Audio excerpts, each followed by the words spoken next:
Algo habitaba la casa azul, desde mucho antes de que nosotros llegáramos. Quizás desde antes de que la casa estuviera en pie, quién sabe.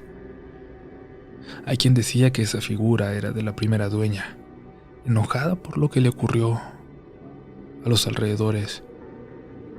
Pero también hubo quien me contó una historia distinta, que este mismo ente fue el que se encargó de llevarla a la locura, a esa primer dueña, y que al final por su culpa, de alguna forma desapareció, igual que mi madre.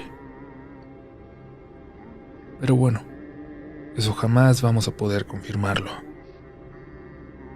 Esta sensibilidad que despertó en mí luego del accidente pudo haber sido lo que facilitó que la viera tanto, por tanto tiempo. Con el pasar de los meses, dejó de despertarme en las noches. Se fue haciendo cada vez más raro que eso ocurriera. Fui dejando de escuchar con claridad absoluta ese sonido del arroyo. Pero Memo y su familia, los vecinos, además, seguían observando a la mujer asomarse por las ventanas. Mirar desde arriba, desde mi ventana de hecho, con odio hacia las casas del arroyo. Sobre todo cuando no estábamos mi padre y yo. Por mucho tiempo, mientras vivía ahí mi mamá, los vecinos pensaban que quizás era ella la que se asomaba y miraba por la ventana. Pero ahora no había dudas. Era esa mujer, ese ente que habitaba la casa. Había vuelto. Habría pasado casi un año, año y medio quizás, de una tranquilidad aparente. Al menos para los que estábamos dentro de casa y no podíamos ver nada de lo que los vecinos aseguraban seguía habitándola. Me había sentido mal todo ese día. Sudaba aunque no hacía calor. Tenía mucho asco, sentía el cuerpo cortado y poco pude salir del baño. Mi papá se encontraba igual. Terminando unas cosas del trabajo en la sala, ahora ya prácticamente era su oficina, y me dijo que me fuera a dormir temprano. Seguramente nos habría hecho mal algo que comimos, y si una noche de reposo no lo solucionaba, al día siguiente iríamos al médico los dos. Dejé la puerta abierta y escuchaba a lo lejos a mi papá trabajar en la sala y contestar llamadas telefónicas. Tuve un déjà vu. Tuve la sensación en el pecho de que algo malo estaba por pasar. Es muy común, seguramente ustedes también la han sentido. Como si algo malo se acercara hacia nosotros. Me di cuenta de que estaba rezando. Nunca fui lo suficientemente creyente, pero estaba rezando de memoria las pocas oraciones que me sabía. Fue como un acto reflejo, como si fuera lo único que me quedara. Lo hice de forma inconsciente, ya cuando me encontraba más dormido que despierto, y así, de esa forma, me fui quedando completamente dormido sin darme cuenta. En mis sueños seguía rezando, o intentaba hacerlo al menos. Cuando iba a terminar la frase algo me movía, me sacudía y no podía pronunciarlo. No podía terminar la oración. Me vi acostado afuera, al lado del arroyo. Supongo que el arroyo de atrás de la casa. Volví a rezar y algo que no podía ver me sacudía, y entonces por el arroyo vi a una mujer de blanco acercarse, caminando sobre el agua. Intenté rezar y de nuevo no pude. Intenté despertar porque de alguna manera esa mujer en el sueño me provocaba un terror infinito. Vamos, vamos, despierta, me decía a mí mismo. Y es que, a pesar de que sabía que era un sueño, había algo aterrador. Algo horrible en esa mujer que me hacía pensar que era real. Quise correr y me caí. Sacudí las piernas y por un momento las sentí en la vida real, física. Mi cuerpo también las intentaba mover más allá de mis sueños, pero las tenía como entumidas de nuevo. Sentí que lo lograba, que estaba a punto de moverlas, que estaba a punto de despertarme y abrir los ojos, pero un viento pesado comenzó a soplar en el sueño. Me provocaba escalofríos. Estaba de nuevo completamente dormido. La mujer, en el sueño, ya estaba caminando a unos 2 o 3 metros de mí. Vamos, es un sueño, nada de esto existe, decía mientras miraba hacia mis piernas. La mujer salió del agua y lentamente caminó hasta ponerse enfrente de mí. No le podía ver la cara, ni cómo estaba vestida. Estaba cubierta toda por un velo blanco casi transparente, pero que parecía tener niebla en él. Se agachó. Se descubrió el rostro y yo me volteé hacia arriba para no vérselo. Luego se acercó a mi pie, que de un momento a otro estaba descalzo en el sueño. Sin voltear a verlo, lo sentí húmedo. Luego un movimiento.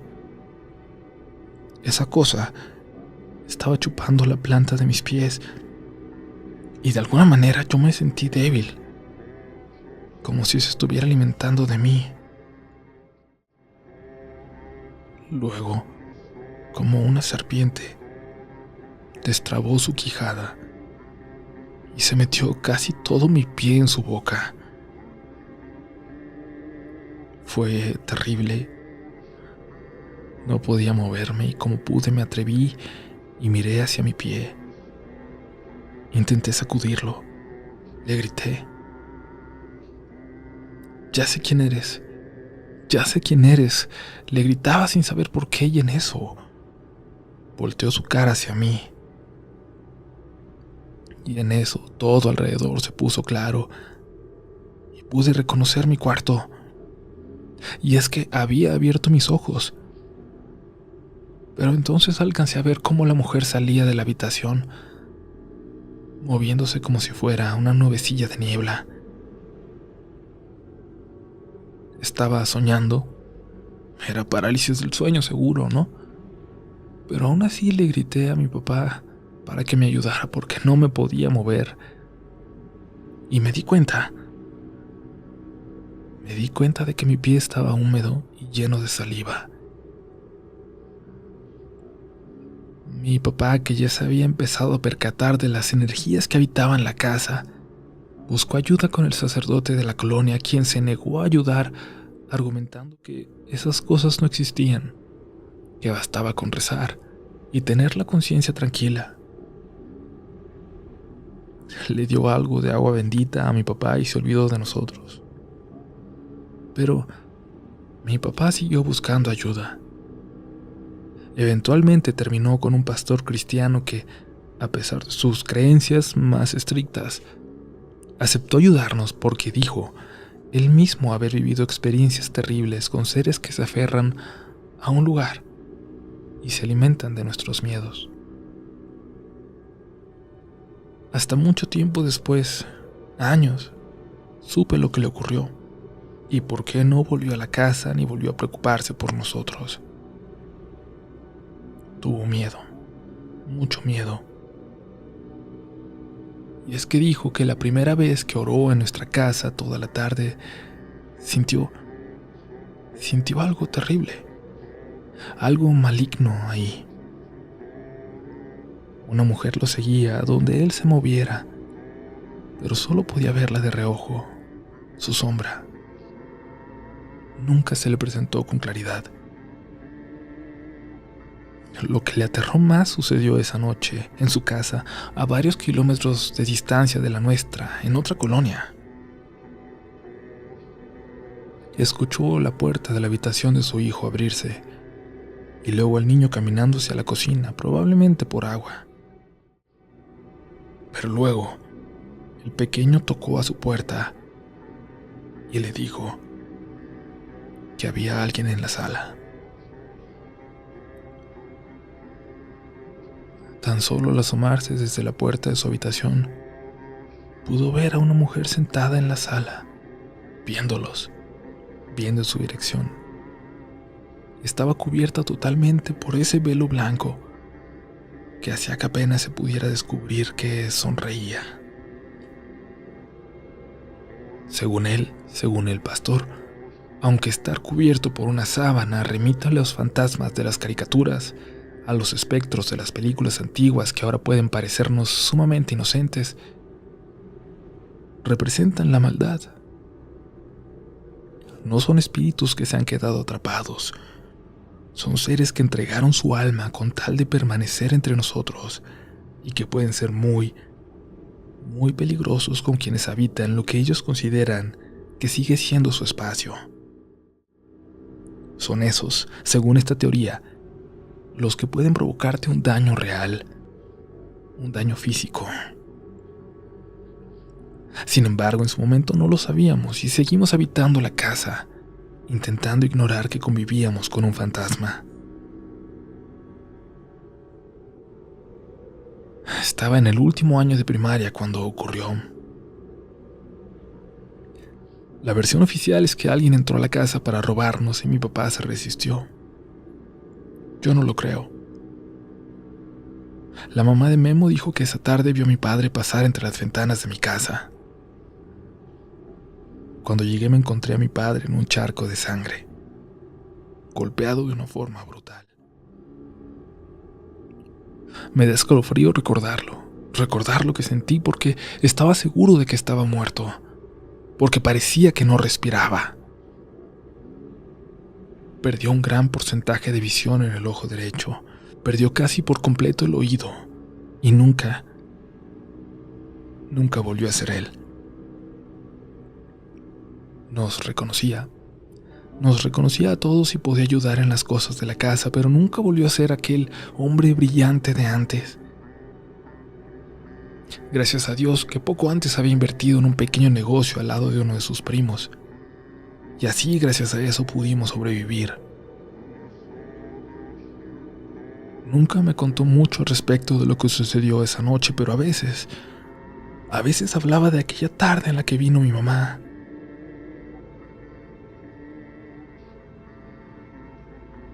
Memo y su mamá se volvieron las únicas dos personas que se atrevían a vernos a los ojos. Hasta el señor de la tienda parecía venderme con miedo, como si todos estuvieran temerosos de lo que se estaba apoderando de nuestra casa y de nuestra vida, como si eso fuera una especie de parásito que pudiera pasar hacia ellos con el más mínimo contacto.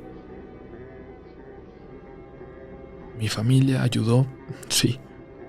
No puedo decir que estaba solo porque nunca nos descuidaron, sobre todo mi papá. Pero las noches se volvieron terribles, porque permanentemente alguien caminaba por la casa, porque mi papá lloraba por horas hasta quedarse dormido. No había una sola ocasión, en que yo no saliera del cuarto por la noche sin observar a alguien en la oscuridad.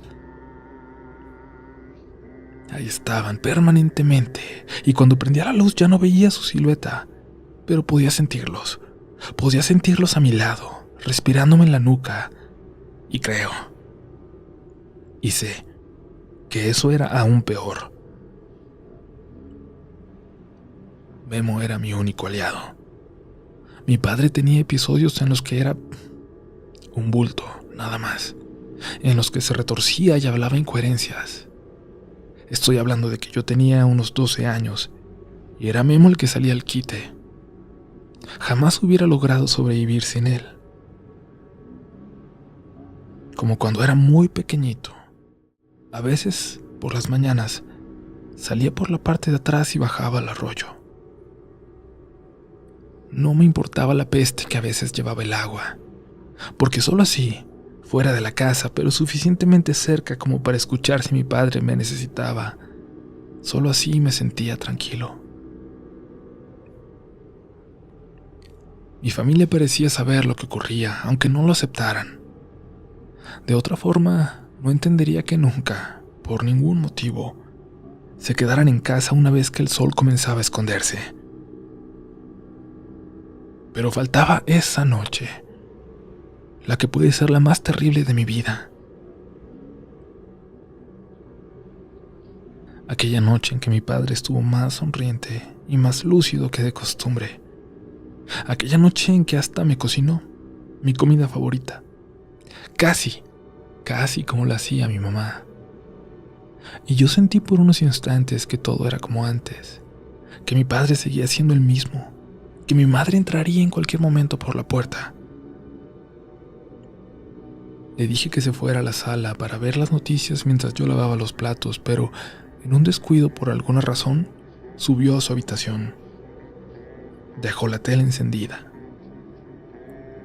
La apagué cuando terminé de lavar y subí a mi cuarto a leer. Era un cómic. Uno de esos cómics de los X-Men que tenía una historia por cada lado.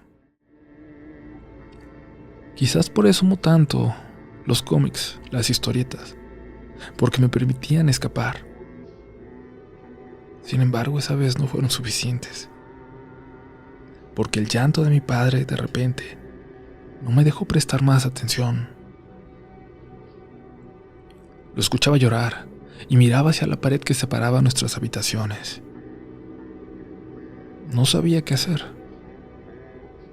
El llanto, lamentablemente, era común y así, con el corazón estrujado cada vez más, me quedé dormido. El walkie-talkie sonó de repente. Memo me pedía que le contestara.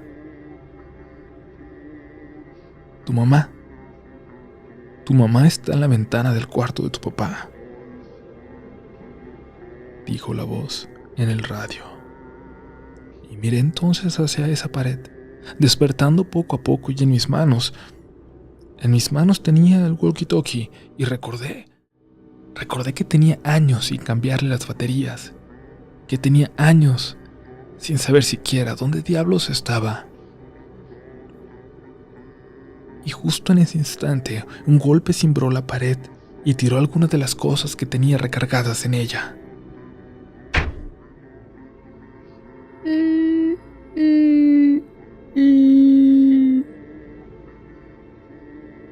Un sonido horrendo, asqueroso, que me provocaba terror y repulsión al mismo tiempo.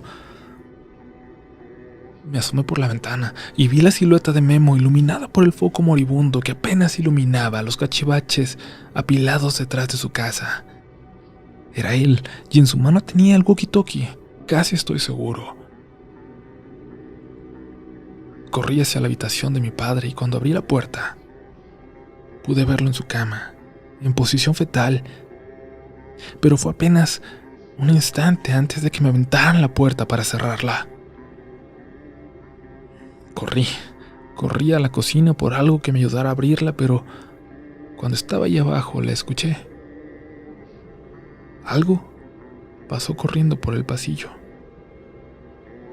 Algo atravesó la sala y abrió la puerta de la entrada para salir. No pude ver qué era, pero se movía de una forma imposiblemente veloz, sobrenatural. Me apresuré a acompañar a mi papá, que no paraba de llorar. Y luego, en un momento de lucidez, me pidió que le hablara a su hermana. No podíamos seguir ahí. Ya no. No tuve que explicar mucho por teléfono.